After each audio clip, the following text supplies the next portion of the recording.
नमस्कार विद्यार्थी मित्र.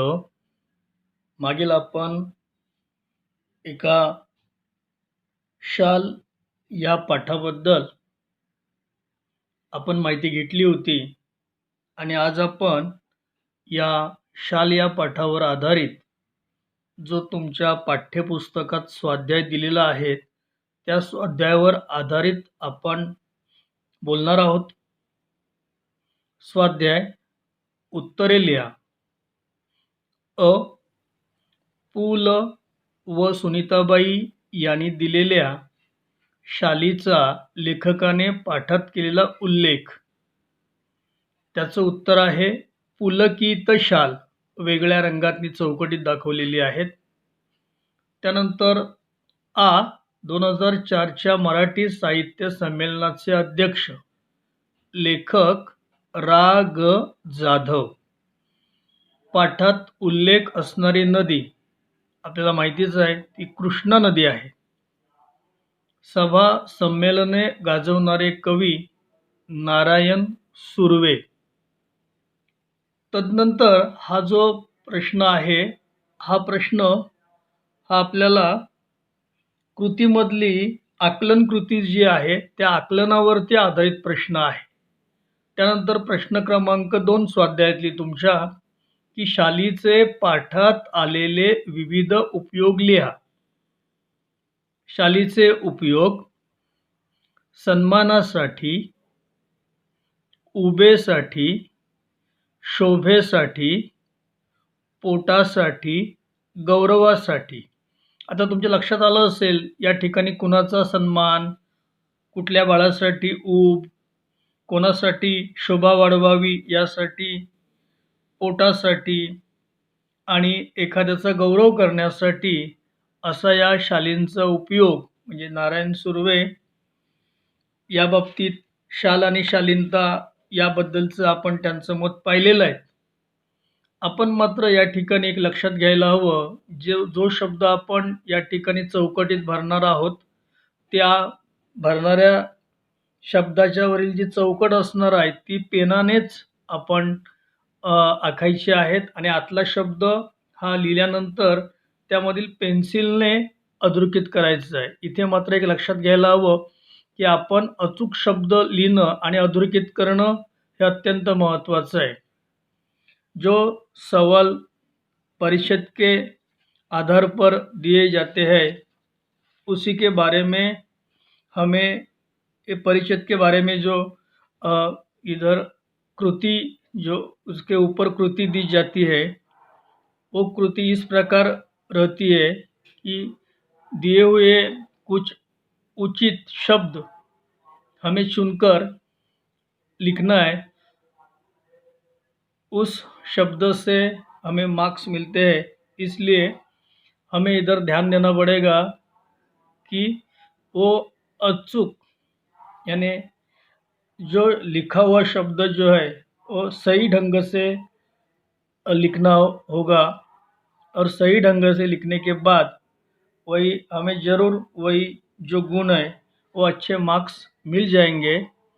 और हमें ये अच्छे मार्क्स के लिए हमें यही देखना है कि सही ढंग से कैसे लिखना चाहिए और सही ढंग से लिखने के बाद हमें उसे यानी उचित मार्क्स मिल सकते हैं.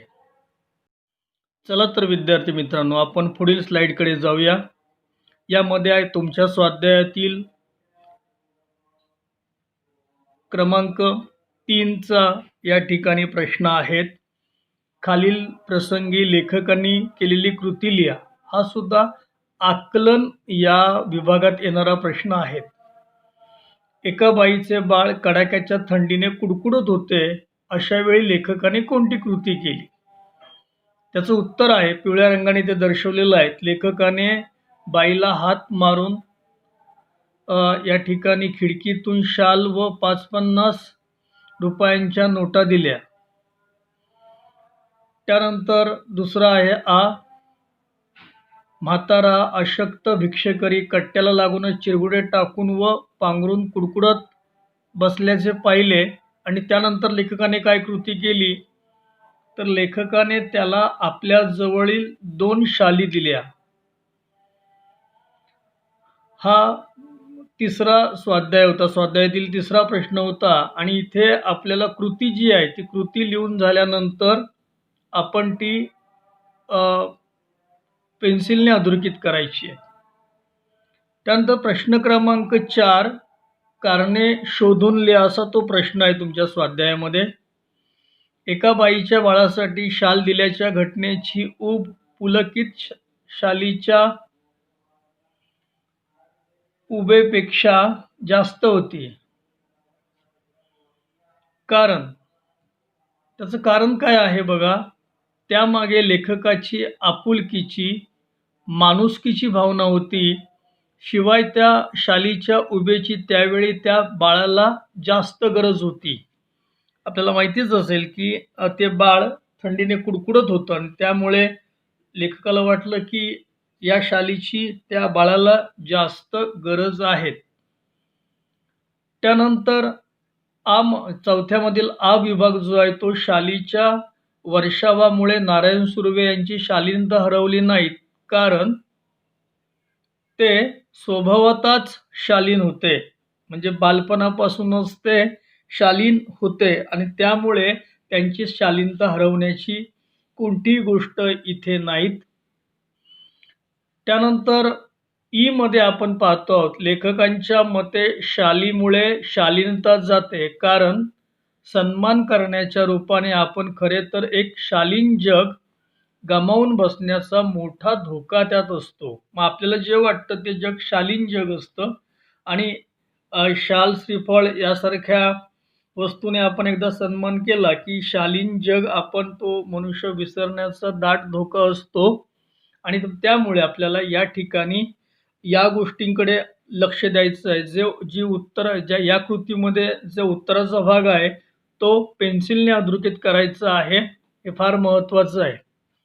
इस कृति में हमें ज़रूर ध्यान देना चाहिए कि जिस टाइप का क्वेश्चन पूछा गया है उसी के बारे में हमें सोचना चाहिए और उचित पर्याय के साथ जो सवाल का जवाब होगा वो सवाल का जवाब उचित, यानी शब्द रहेगा तो शब्द, वाक्य रहेगा तो वाक्य में, उचित वाक्य में देना होगा और देने के बाद हमें वो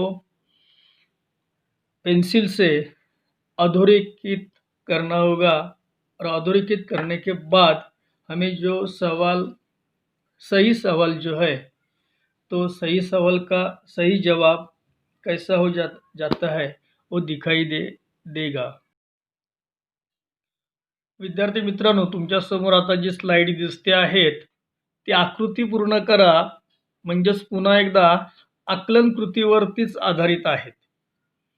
आता यामध्ये आपल्याला माहिती आहे की आकलन कृतीमध्ये अशा प्रकारच्या काही चौकटी, काही गोल या आकृत्यांचं आपल्याला कुठेतरी सहकार्य घेतलं जातं आणि त्यावर आधारित आपल्याला ती कृती विचारली जाते. इथे एक गोष्ट लक्षात ठेवायला पाहिजे की ह्या ज्या आकृत्या आहेत त्या आकृत्या आपल्याला पेनाने काढायच्या आहेत आणि त्यांची उत्तरं जी आहेत ती पेनाने लिहून त्याच्या उत्तराचा जो भाग आहे, आता इथे विश्वकोशाचं अध्यक्ष हे उत्तर आहेत आणि 2004 सालच्या मराठी साहित्य संमेलनाचे अध्यक्ष हे असं एक उत्तर आहे. आणि म्हणूनच लेखकाने भूषविलेली पदं कोणती, तर ते 2 बाण काढून ती पदं दाखवलेली आहेत. आपण सुद्धा लिहिताना आपण ही स्लाइड पाहून घरी अभ्यास लिहिणारच आहात, तर तो अत्यंत सावधतेने आपल्याला लिहायला हवा आणि तो लिहित असतानाच अचूक आकृत्या काढण्याकडे आणि लेखनाकडे आपण विशेष असं लक्ष द्यायला हवं. प्रश्न 6वा जो आहे स्वाध्यायातील, खालील वाक्यातील कृतीतून किंवा विचारांतून कळणारे लेखकाचे गुण शोधा. आता प्रत्येक व्यक्तीमध्ये काही ना काही गुण असतात. तसे लेखकाचे गुण आपण पाहिलं. आईला हाक मारून खिडकीतून शाल व नोटा दिल्या. यामध्ये त्या लेखकाची माणुसकी हा गुण दिसतो आहे. खरे तर खरीखुरी शालीनता शालीविनाच शोभते. या ठिकाणी खऱ्या अर्थाने नम्रता आहे. हळूहळू मी सगळ्या शाली वाटून टाकल्या या ठिकाणी आपल्याकडे जरी बरचसं काही एखाद्याला वाटलं असेल बऱ्याच शाली आहेत आपण संग्रहित करून ठेवूया, परंतु लेखकाने मात्र तसं केलं नाही, तर या शाली वाटून टाकल्यात. या ठिकाणी त्यांच्या अंगी असणारा उदारता हा एक गुण दिसून येतो. आता हा प्रश्न क्रमांक 7वा जो आहे या ठिकाणचा असणारा, हा खालील शब्दांतील अक्षरांपासून पूर्ण शब्द तयार करा. हा व्याकरण विभागातला प्रश्न आहे. 4थ्या आ मध्ये हा प्रश्न येतो, की एक शब्द दिलेला असतो आणि त्या शब्दापासून 4 ते 5 हे शब्द तयार करायचे आहेत. त्याचं कौशल्य बघा तुमच्या लक्षात येत असेल, की जवळपास असा शब्द घेतल्यानंतर जवळ, पास, वळ, पाळ, पाज, पाजळ असे शब्द म्हणजे तेच शब्द मागे-पुढे करून या ठिकाणी आपल्याला तो शब्द बनवायचा असतो. त्याचप्रमाणे बघा उलट तपासणी, उलट, पास, पाणी, पाट, पाल अशा सारखे शब्द आहेत. म्हणजे इथे कौशल्य कोणतं आहे? साधं सोपं कौशल्य आहे. काहीच कठीण नाहीत. फक्त ते शब्द मागे-पुढे घेऊन आपल्याला अचूक असणारे शब्द मात्र. काही-काही वेळा इंग्रजी माध्यमातील जी मुलं असतात, ती कुठला हिंदी भाषिक सुद्धा शब्द लिहिण्याचा प्रयत्न करतात. तर कृपया तसं करू नका. कारण हिंदीतला शब्द अभिप्रेत धरला जाणार नाहीत. मराठी प्रमाण भाषेतीलच पाठ्यपुस्तकातील किंवा यातून तयार होणारा शब्दच आपल्याला लिहायला हवा. तरच मार्क्स दिले जातात आणि जे शब्द तुम्ही लिहिणार आहात 4 शब्द किंवा 5 शब्द त्याला पुन्हा पेन्सिलने म्हणजे आपल्याला एक पेन्सिलने का सांगतोय सगळं? तर जेवढा उत्तराचा जेवढा भाग आपला असणार आहे, तेवढा आपल्याला पेन्सिलनेच पूर्ण करायचं आहे. म्हणजे जी व्यक्ती आपली जी गुणगान पद्धतीनुसार आपल्याला मार्क्स देणार आहे, तिला कळेल की या विद्यार्थ्याचं हे उत्तर आहे आणि ते आपल्या अत्यंत फायद्याचं आहे. तुमच्यासमोर आता जी स्लाईड दिसते आहेत, त्या स्लाईड्सवरती 8वा स्वाध्यायातील 8वा प्रश्न तुमचे आहे. अधोरेखितील शब्दांसाठी योग्य समानार्थी शब्द वापरून वाक्य पुन्हा लिहा. अधोरेखित शब्दासाठी योग्य समानार्थी शब्द वापरून वाक्य पुन्हा लिहा. नारायण सुर्वे यांच्या कार्यक्रमांना अहोरात्र भरतीच असे. आता जो अधोरेखित शब्द यातला आहे तो आहे अहोरात्र शब्दच अधोरेखित आहेत आणि मग त्याचं उत्तर बघा काय दर्शवलेलं आहे. नारायण सुर्वे यांच्या कार्यक्रमांना रात्रंदिवस भरतीच असे. मुद्दाम मी ब्रॅकेटमध्ये तो शब्द टाकलेला आहे. तुम्ही टाकण्याची गरज नाही. तुमच्या लक्षात यावा म्हणून तो ब्रॅकेट केलेला आहे, वेगळा दाखवलेला आहे. तुम्ही मात्र फक्त तो रात्रंदिवस शब्द लिहून पेन्सिलने अधोरेखित करायचं आहे, एवढंच काम आहे त्याचं. दुसरं आहे खोलीच्या दक्षिणेकडील खिडक्या कृष्णा नदीच्या चिंचोळ्या प्रवाहावर होत्या. आता त्याचं उत्तर आहे खोलीच्या दक्षिणेकडील खिडक्या अरुंद कृष्णा नदीच्या प्रवाहावर होत्या.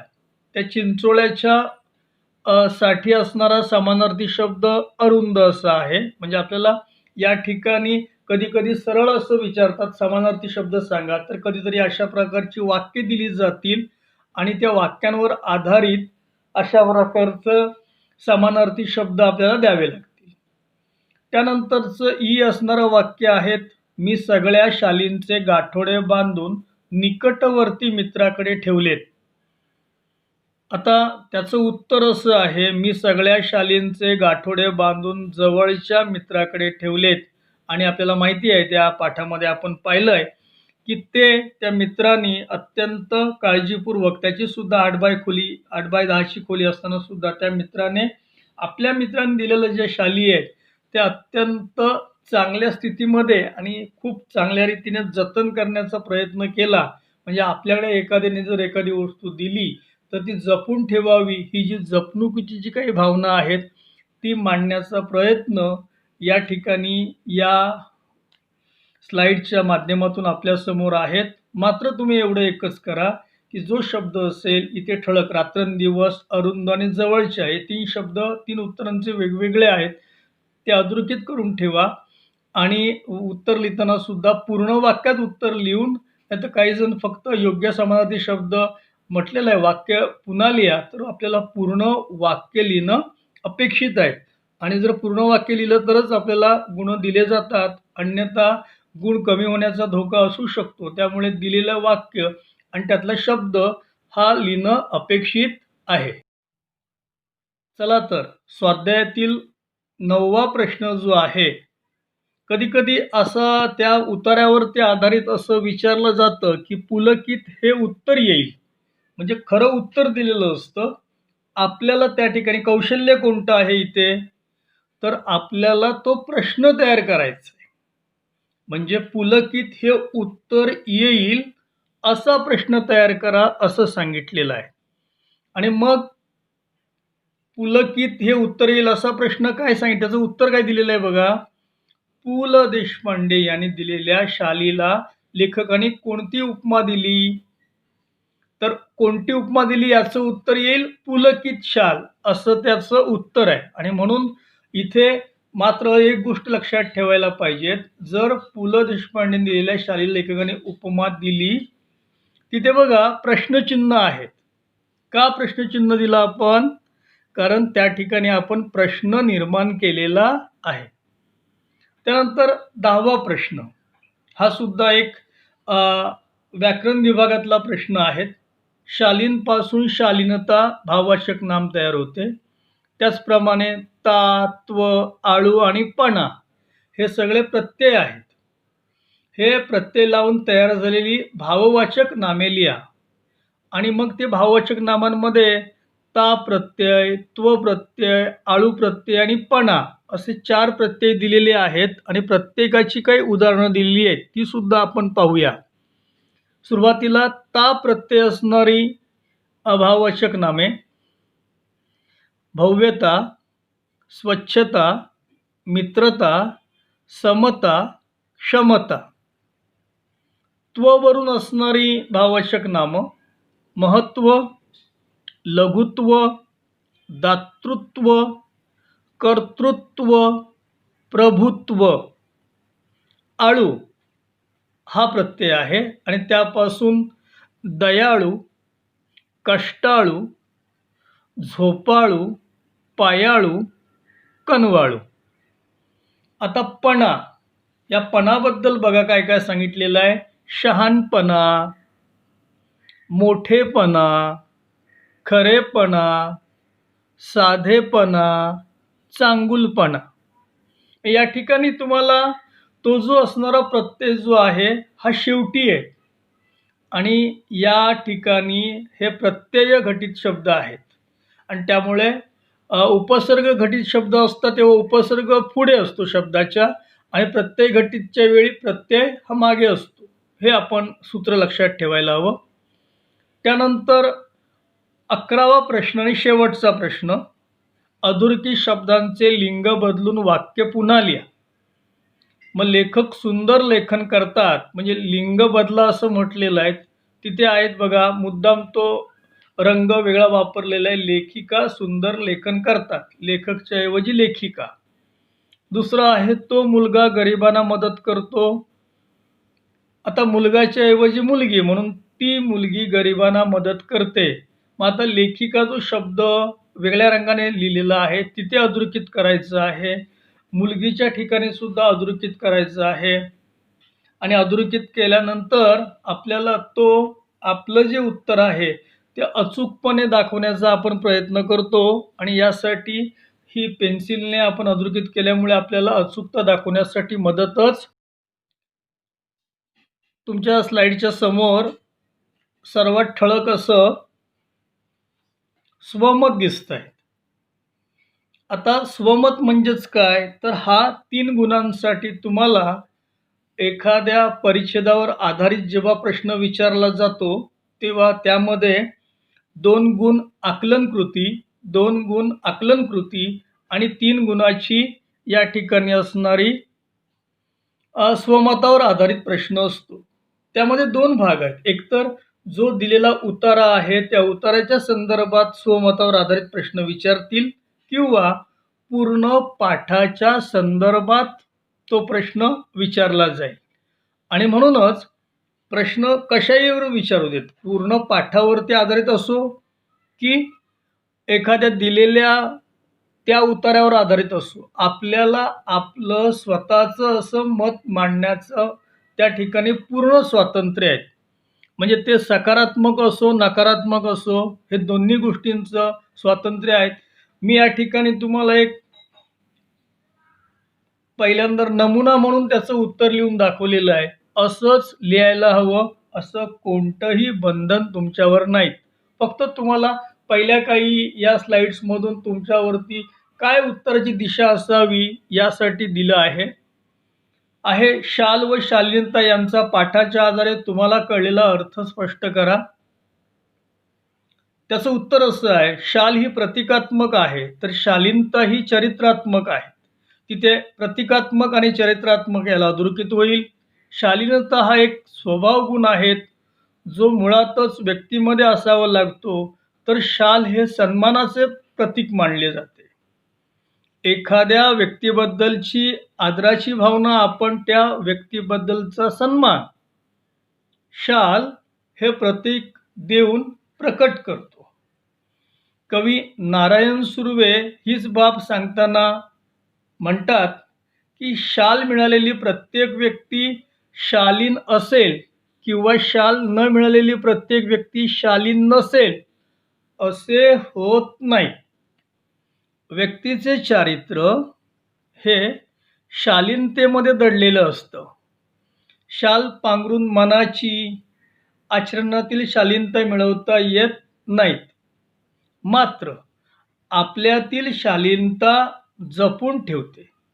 म्हणूनच म्हटले आहे की शाल ही प्रतिकात्मक आहे, शालीनता ही चरित्रात्मक आहेत आणि त्यामुळे हे जे काही वेगळ्या धाटणीचे शब्द आहे प्रतिकात्मक, चरित्रात्मक असे थोडेसे भाषाविषयक थोडेसे असणारे काही शब्द आपण मुद्दामून आपल्या लेखनात आणायचे आहेत. जेणेकरून असे जर थोडेसे आपण जडवादी शब्द ज्याला म्हणतो, आपलं इम्प्रेशन पाडण्याचे काही शब्द जे आहेत ते आपण वापरलेत तर नक्कीच आपल्याला चांगले गुण या ठिकाणी मिळू शकतील. आणि म्हणूनच असे शब्द आपण थोडेसे प्रतिकात्मक, संवेदनाशील किंवा तरल अशा प्रकारचे काही शब्द आपल्या लेखनात येणं हे अपेक्षित. विद्यार्थी मित्रांनो, तुम्हाला माहितीच असेल की आपल्या कृतीपत्रिकेमध्ये गद्य विभागामध्ये आपल्याला 2 सीन आणि 1 अनसीन पॅसेज हा दिलेला असतो. 2 सीन आणि 1 अनसीन पॅसेज. त्यापैकी सीनमधले म्हणजे पाठ्यपुस्तकातलेच उतारे घेऊन त्यावर आधारित कृती तयार केल्या जातात. अशाच 2 कृती तुमच्या सरावासाठी आणि तुमच्या अभ्यासासाठी मी इथे दिलेल्या आहेत. त्याचा नीट तुम्ही अभ्यास करायला हवा आणि हे लक्षात ठेवायला हवं, ही जेव्हा कृती तुम्ही अभ्यासणार आहात घरी, तेव्हा पाठ्यपुस्तक पृष्ठ क्रमांक 8 वरील उतारा असं जर मी म्हटलं असेल तर तुम्ही घरी पाठ्यपुस्तक पृष्ठ क्रमांक 8 वरील उतारा तो कुठून सुरुवात होतो, या सुमारास मी, इथून सुरू होणारा उतारा तेच दिनवाने जीने एवढा जो काही 10, 12, 13, 14 ओळीचं असेल तो तुम्ही लक्षात घ्यायचा आहे. म्हणजे हे आधी प्रामुख्याने लक्षात घ्या की ही चौकट जी दिली आहे त्या चौकटीतल्या उतारा आपण लक्षात घ्यायला हवा आणि तो उतारा किमान 3 ते 4 वेळा वाचायला हवा आणि तो वाचून झाला की मग त्याच्या प्रश्नांची उत्तरं आपल्याला लिहायला हवीत. मग या ठिकाणी काय काय लिहायचं आहे तर बघा, तो जो उतारा वाचल्यानंतर तुमच्या लक्षात येईल शनिवार पेठेशी संबंधित वस्तू. आता शनिवार पेठेच्या संबंधित वस्तू कोणत्या आहेत तर त्याचं उत्तर दिलेलं एक आहे पूल आणि दुसरा आहे कट्टा. म्हणजे जेव्हा लेखक त्या पुलावरून जातो किंवा ओंकारेश्वर मंदिराच्या तिथे दर्शनासाठी जातो तेव्हा या गोष्टी संबंधित आहेत. दुसरं, चौकटी पूर्ण करा. त्या भिकाऱ्याचे व्यक्तिविशेष काय आहेत, म्हणजे व्यक्तिविशेष म्हणजे त्या भिकारी काय, त्याची वैशिष्ट्ये काय, वेगळेपण काय होतं. तर तो पहिलं वेगळं व्यक्तिविशेष त्याचं आहे थंडीने कुडकुडत होता. दुसरं, म्हातारा आहे, वार्धक्याकडे झुकलेला आहे. तिसरं वैशिष्ट्य अशक्त आहे, काही दिवस त्याला काही खायला मिळालं नाहीत म्हणून तो अशक्त असेल. आणि चौथं वैशिष्ट्य आहे चिरगुटे टाकून पांघरून बसलेला होता तो.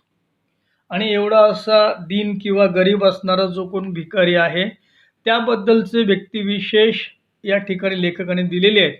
आपल्याला या ठिकाणी हे विषय शोधून काढताना थोडासा चिकित्सक आणि बारकाईने त्या परिच्छेदाचं आपल्याला नक्की काय करावं लागेल, विचार करावा लागेल आणि तो विचार केला तरच आपल्याला याचं उत्तर लिहिता येईल. हे शब्द साधे नसतात. सीधा साधा ऐसा सवाल इस परिच्छेद के ऊपर नहीं दिए जाते और सोच समझ कर ही दिए जाते हैं, इसलिए हमें ध्यान से अच्छे ढंग से ये जो दिया हुआ उतारा रहे हो जाएगा तो हमें उसे पढ़ना है, उचित ढंग से पढ़ना है. आपण यापूर्वी जी स्लाइड पाहिली त्याच्यावर आधारितच हे एक पाठ्य पुस्तक पृष्ठ क्रमांक 8 वरील उतारा मी मुद्दाम ते परत ती चौकट आणलेली आहे की तुम्ही अभ्यास करताना हे स्वमत कशावर आधारित आहेत ते दिलेलं आहेत. हा परत स्वमतातला प्रश्न पुन्हा एकदा 1-2 गोष्टी सांगेन स्वमताबद्दल की तुम्हाला 8 ते 10 ओळीत त्याचं उत्तर लिहायचं आहे, अचूक उत्तर लिहायचं आहे. भाषिक शुद्ध उत्तर हवं आहे, व्याकरणदृष्ट्या त्याच्यामध्ये कोणत्याही चुका नकोत आणि याला 3 गुण आहेत आणि जर आपण अचूक आणि योग्य आणि समर्पक असं उत्तर लिहिलं तर आपल्याला 3 पैकी 3 मार्क्स मिळू शकतात. इथे आपण हे लक्षात घ्यायला हवं. स्वमतामधला विचारलेला प्रश्न आहे, तुम्ही कधी कोणास मदत केलेली आहे का? कशा प्रकारची आणि का केलीत? असे 3 प्रश्न घेतलेले आहेत आणि 3ही प्रश्नांचं उत्तर असं आहे की संत वचनातील काही काव्यपंक्ती घेतलेल्या आहेत. एकमेका सहाय्य करू, अवघे धरू सुपंथ. जगात आयुष्य जगताना एकमेकांना मदत करणे गरजेचं असतं. मनुष्य हा समाजशील प्राणी आहे आणि म्हणून तो एकटा राहू शकत नाहीत. त्याच्या आयुष्याच्या वळणावर कधी ना कधी मदतीचा हात हवाच असतो. असं म्हणतात की खरा मित्र हा संकट समयीच आपल्याला कळतो. जो अडीअडचणीच्या वेळी मदत करतो तोच आपला खरा मित्र म्हणावा. पण माझ्या क्षमतेनुसार अनेकांना मदत करत असतो. आता असते विद्यार्थी विद्यार्थिनी यासाठी ते अपेक्षित आहेत. एखादे उदाहरण द्यायचे झाले तर माझ्या सोसायटीत माझ्या वरच्या मजल्यावर एक आजोबा एकटेच राहतात. त्यांची 2 मुले परदेशात असतात. त्यांच्या मुलांनी त्यांच्यासाठी पैशा पाण्याची सोय केलेली आहे. त्यांना सकाळ संध्याकाळ जेवणाचा डबा घरपोच येतो. तसे ते थोडेफार चालतात. पण त्यांना दिवसातून 3-4 वेळा जिने चढणे उतरणे मात्र जमत नाहीत. मग मी त्यांना रोज काही किराणा मालाच्या दुकानातून काही खाऊ आणायचं असेल तर आणून देते. बिस्किटचा पुडा, खारीचा पुडा, उदबत्तीचा पुडा वगैरे म्हणजे ज्या काही थोड्या किरकोळ गोष्टी असतील त्या. तसेच दर रविवारी मी त्यांच्यासमोर बसून किमान 1 तास तरी गप्पा मारतो. गप्पा-टप्पा होतात. थोडंसं त्यांचं मन हलकं होतं. जेणेकरून त्यांचा एकटेपणा थोडा वेळ तरी दूर होईल. आणि ही मदत पाहिली तर लहान वाटेल. एखाद्याला वाटेल काय याच्यात फार मोठं काय आहे? पण नाहीत. पण माझ्या दृष्टीने ती मोठी मदत आहेत असं स्वतःचं जे मत आहेत म्हणजे लोकांना काय वाटेल हे अपेक्षित नाहीत. सकारात्मक आहे नकारात्मक आहे हाही भाग नाहीत. तुम्हाला प्रांजळपणे जे काय वाटत असेल ते मांडणं महत्त्वाचं आहे की तुम्ही ते मांडायला हवं प्रांजळपणे की माझं असं मत आहे, मला असं वाटतं, मी असं करेन, मी असं होऊ शकतो. यातला तुमचा जो काही स्व आहे तो स्व दाखवण्याचा इथे प्रयत्न व्हायला हवा आहे. माझ्यातील स्व मी असं करेन, मी असं वागेन, मी असं या गोष्टीशी समरस होईन अशा प्रकारचं वक्तव्य येणं गरजेचं आहे. चला तर विद्यार्थी मित्रांनो, तुम्हाला मी मगाशीच म्हटलं, की या ठिकाणी आपण 2 उत्तरे असे घेतो आहोत, की जे पाठ्यपुस्तकावर आधारित असणारे जे विचारले जातात, असे हे 2 उत्तरे आहेत. इथे सुद्धा बघा, या पाठ्यपुस्तक पृष्ठ क्रमांक 7 वरील एक उतारा दिलेला आहे. तुम्ही जेव्हा याचा अभ्यास करणार आहात, तेव्हा पाठ्यपुस्तकावरील पृष्ठ क्रमांक 7 वरील उतारा आधी पाहायला हवा, तो वाचायला हवा. कविवर्य नारायण सुर्वे पासून त्या उताऱ्याला सुरुवात होते आहे, ती गमावून बसण्याचा धोकाच मोठा आहे, इथपर्यंत तो उतारा आपण लक्षात घ्यायला हवा. मगाशी सांगितल्या पद्धतीने तो 3 किंवा 4 वेळा नीट वाचायला हवं. त्यानंतर जी दिलेली आकलन कृती आहे, चौकटी पूर्ण, कृती पूर्ण करा, या दोघांनाही म्हटलं जातं आकलन कृती. तुम्हाला त्या उतार्याचं किती आकलन झालेलं आहे, किती भाग समजलेला आहे, तुमचं वाचन कसं आहे, तुम्ही तुमची तर्कसंगत दृष्टी किंवा बुद्धी कशी आहे, हे यातून, या क्षमता यातून तपासल्या जातात. आणि म्हणून असं म्हटलेलं आहे, पहिल्यांदाच म्हटलेलं आहे, चौकटी पूर्ण करा. आता चौकटी पूर्ण करामध्ये काय म्हटलेलं आहे, की शालीन कवी कोण? तर त्याचं उत्तर तुम्हाला आता हळूहळू सगळ्या गोष्टी पाहिल्यानंतर कळायला येईल, की नारायण सुर्वे हे शालीन कवी होते.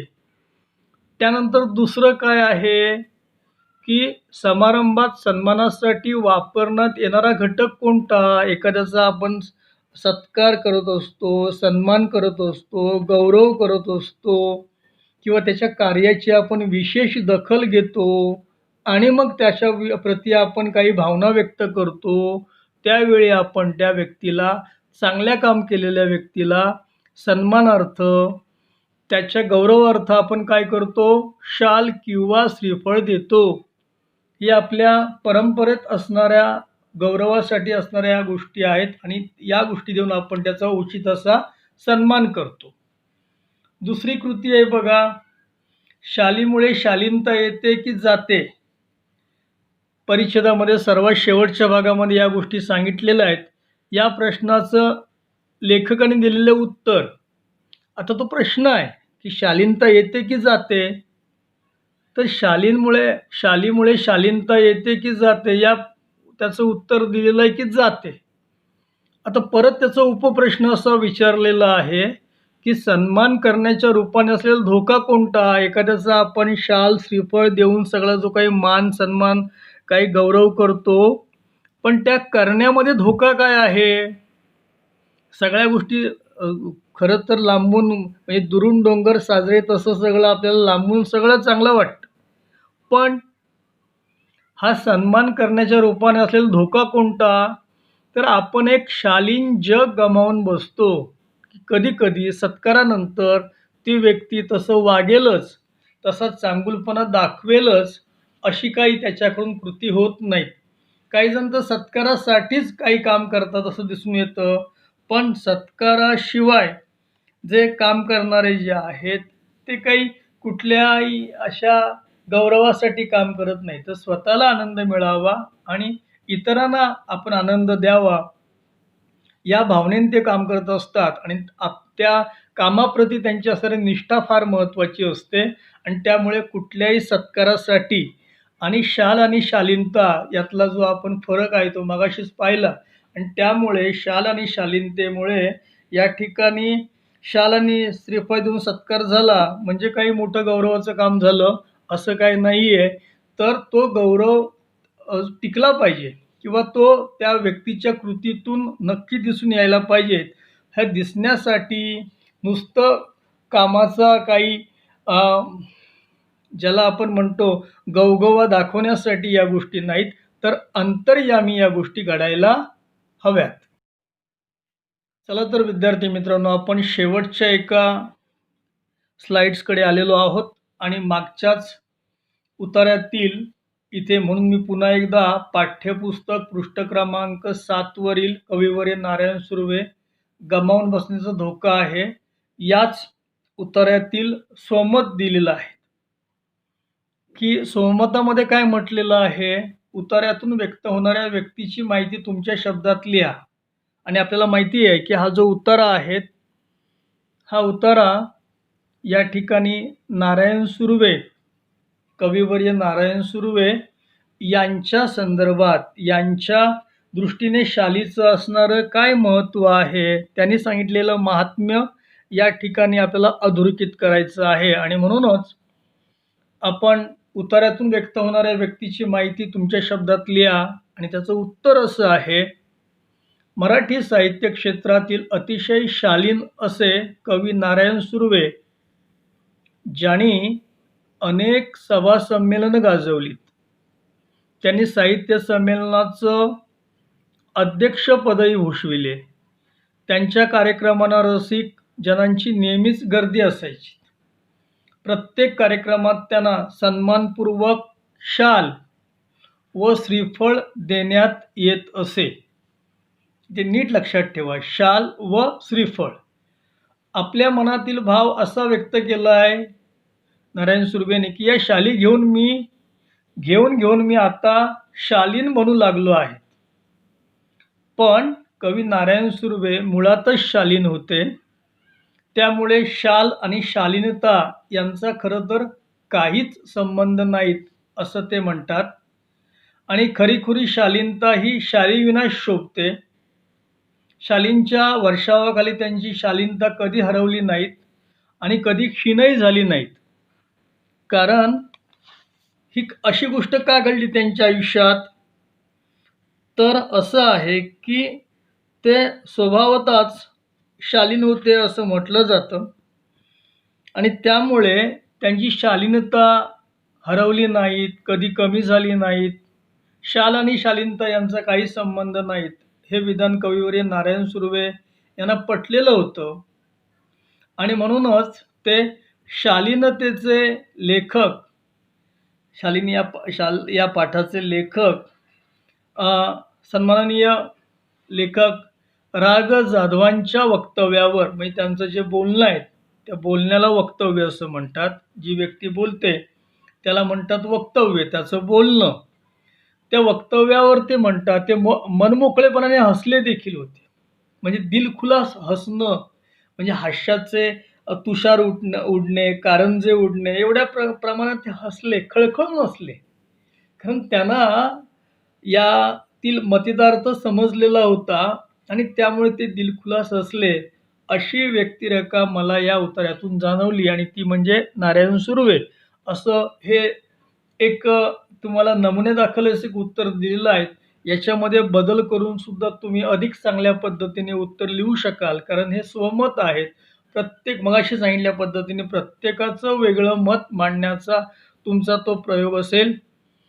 आणि अशा प्रकारे आज आपण ज्या काही 8-10 स्लाईड पाहिल्यात त्यामध्ये तुम्हाला तुमच्या पाठातील असणारा स्वाध्याय देण्याचा मी एक प्रयत्न केलेला आहे. मात्र तुमचं काम एवढं असेल की ह्या सगळ्या स्लाईड पाहून जो पाठ्यपुस्तकात दिलेला जो काही स्वाध्याय आहे तो स्वाध्याय समोर ठेवून, आपल्या स्लाईड लक्षात ठेवून आपण त्याचं अचूक उत्तर म्हणजे त्या पाठ्यपुस्तकात दिलेल्या कृती आणि त्यावर आपलं असणारं उत्तर, हे दोघांचा ताळमेळ साधून ते सगळं वहीत लिहून काढणं गरजेचं आहे. कारण नुसत्या स्लाईड पाहिल्यात, नुसतं ऐकलं आणि सोडून दिलं असं करू नका. तर सगळं ते ऐकलेलं जे आहे, पाहिलेलं आहे ते वहीमध्ये उतरा, जेणेकरून परीक्षेच्या वेळी जर तुम्ही अशा प्रकारचं जी पूर्ण तयारी करून ठेवलात तर परीक्षेमध्ये तुम्हाला हे उतारे आणि त्यावर असणारे काही कृती आणि त्यावर आधारित असणारे स्वमत यासारख्या प्रश्नांची अगदी सहजपणे उत्तर देता येतील. काही अभाषिक मराठी मुलं आहेत ज्यांची मातृभाषा हिंदी आहे, त्यांनी खूप असा प्रयत्न जर केला सारखं मराठीतून वाचन करण्याचा आणि लेखन करण्याचं, लेखन आणि वाचन या 2 भाषिक कौशल्यावरती त्यांनी भर दिला, तर त्यांना सुद्धा उचित उत्तरं कोणती आहेत आणि ती कशी लिहावीत हे सरावाने त्यांना सुद्धा आपल्याला कळेल आणि त्यांना सुद्धा चांगले मार्क्स मिळू शकतील. मराठी ज्यांचं घरी बोललं जातं त्यांना तर मिळतीलच, कारण त्यांचं आकलन चांगलं असतं. त्याच पद्धतीने इतर भाषिक मुलं जो आहेत ती सुद्धा चांगल्या रीतीने, चांगल्या गतीने हा अभ्यास करतील आणि या अभ्यासासाठी माझ्या तुम्हाला पुन्हा मनःपूर्वक शुभेच्छा.